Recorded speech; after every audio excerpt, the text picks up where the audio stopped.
You're 9 when the priests arrive at your village. They come during the tribute season when everyone stands straighter and speaks carefully. Their faces are painted, their hair is bound. They do not smile because they don't need to. They walk through the village slowly, stopping in front of certain homes. They look at children the way craftsmen look at materials, quietly, measuring, already deciding. When they reach you, one of them nods. That's all.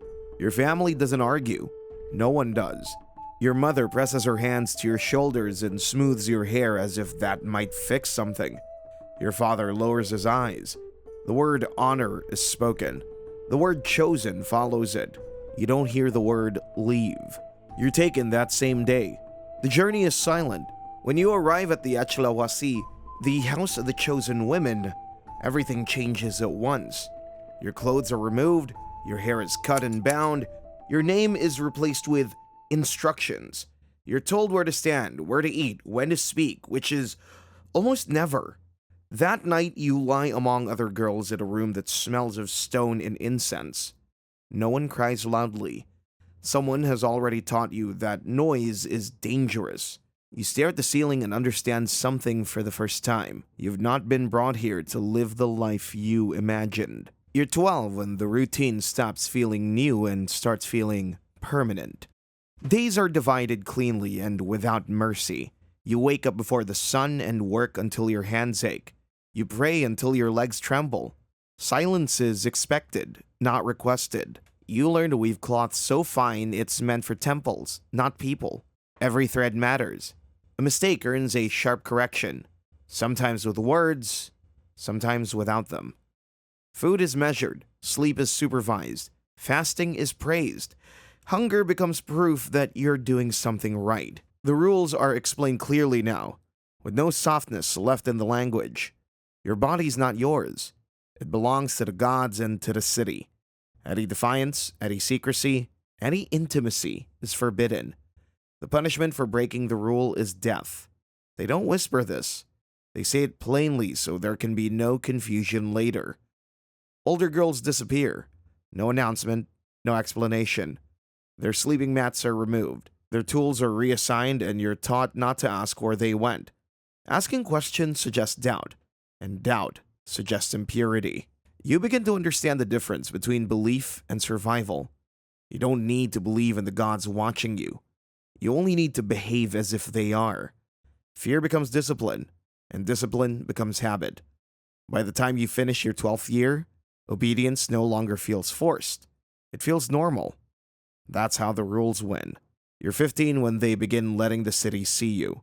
Before this, your life existed behind walls, measured in prayers and labor. But now you're brought out during ceremonies, lined up in clean garments, skin washed, hair arranged, faces calm. You're instructed on how to walk, how to lower your eyes, how to stand without appearing afraid. Fear, you're told, disrupts the ritual. People bow as you pass. Some offer food. Others leave flowers or bits of jade at your feet. They speak of you softly, calling you pure, chosen, close to the gods. You learn to keep your expression still. Holiness, it turns out, looks a lot like absence. They never touch you. Reverence requires distance. Guards and priestesses keep others away, not to protect you, but to preserve what you represent.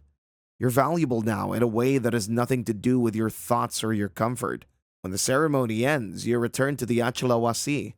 The doors close, the silence returns. The praise doesn't follow you inside. That night, you sit among the other girls and realize something quietly unsettling.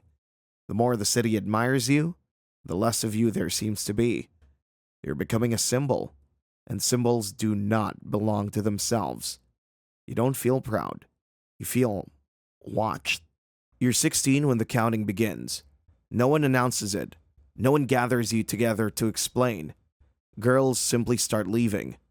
One day there are fewer mats on the floor, fewer tools on the shelves, fewer familiar faces in the lines for prayer. You're told not to stare. Staring suggests curiosity, and that suggests impurity. Apparently, even wondering is dangerous now. Some girls are taken away with ceremony. They're washed, dressed, and escorted out with heads lowered, destined for noble households, to become wives or concubines for men who will call this an honor. Others leave without ceremony at all. No washing, no farewell, just gone. Which category's better? You find yourself asking that late at night, then immediately regretting it. No one tells you where you belong. No one tells you what they see when they look at you. You're inspected more often now, posture corrected, hands repositioned, gaze adjusted. Priests speak about you while standing close enough for you to hear, as if you're not there. Perhaps you're not supposed to be. You try to read signs in small things.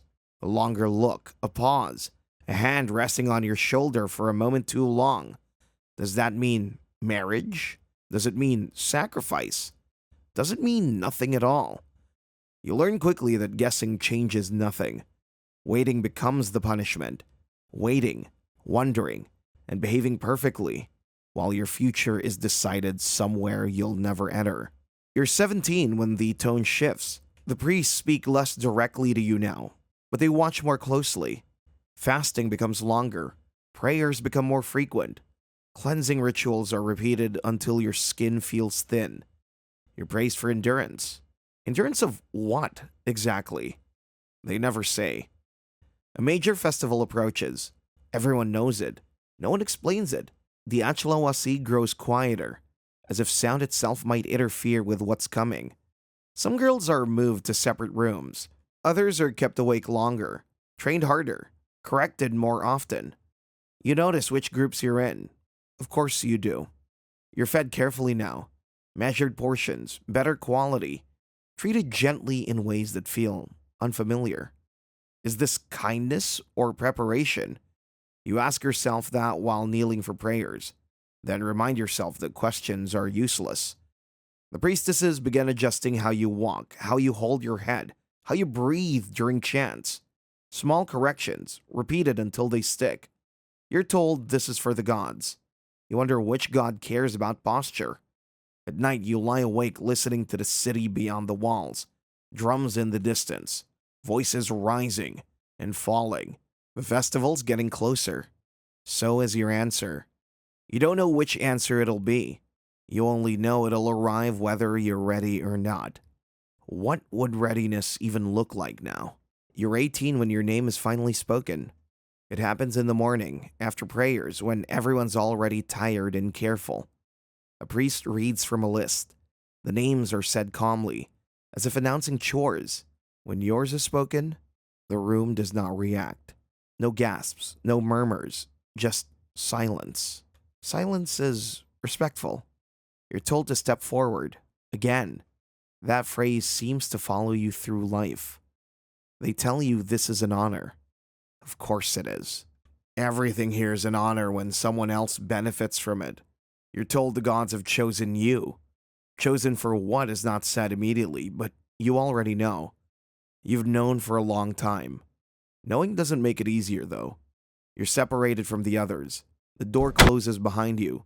No one meets your eyes. No one needs to. Your obedience has already been proven. They begin explaining the ritual in careful, measured language. What'll happen, how you must behave, what's expected of your body and your face. Calm is praised and fear is corrected. Resistance isn't mentioned at all. Apparently, it's not worth planning for. You listen. You nod. You do everything correctly. What else would you do? Later, alone, you ask yourself a question you already know the answer to. If the gods truly needed this, why does it require so much instruction? You're 19 when the city finally comes to see you properly. They wake you before the sun. You're washed carefully, more carefully than ever before, as if cleanliness can change what's coming. Your hair's arranged, your skin is painted. You're dressed in garments meant for the gods, not for walking. Everything feels deliberate. Everything feels final. You're fed, slowly, kindly. This surprises you. Is this mercy or presentation? You decide it doesn't matter. The difference feels theoretical at this point. When you're led outside, the city's already waiting. Drums echo between buildings. People cheer as you pass. Some bow. Some reach out as if touching you might bring luck. You keep your eyes lowered, just as you were taught. Fear would ruin the moment. No one wants that. The priests walk beside you, calm and practiced. They've done this before, many times. You wonder how many times it takes before it stops meaning anything to them. You wonder if it ever meant anything at all. As you climb the steps of the temple, the noise grows louder. This is celebration, gratitude, relief. The gods will be satisfied. Rains will come. The world will continue. That's the promise. You're positioned carefully, and instructions are whispered. Breathe slowly. Stay still. Do not resist. As if resistance were ever an option. You look out over the city one last time and think a very simple thought. If this is sacred, why does it feel so practiced? And just like that, the sacrifice is carried out quickly. There's no struggle. You're prepared too thoroughly for that. The priests follow a sequence they've repeated many times before. Movements precise and practiced. The crowd cannot see everything, only the parts meant for them. What happens to your body is efficient and controlled. The ritual ends when it's supposed to end. Your role is finished. Your blood is offered. Your body is removed and the temple is cleaned. The festival continues. Music resumes. Food is shared. People speak with relief because something has been completed correctly. By the next day, another girl has taken your place in the Achlawasi. Your mat is reused. The tools are reassigned. Your name isn't spoken again. Records note the ceremony, not you. The rains may come, or they may not. If they do, the ritual will be credited. If they don't, another explanation will be found. The system remains unchanged. You were never meant to survive it. You were meant to maintain it.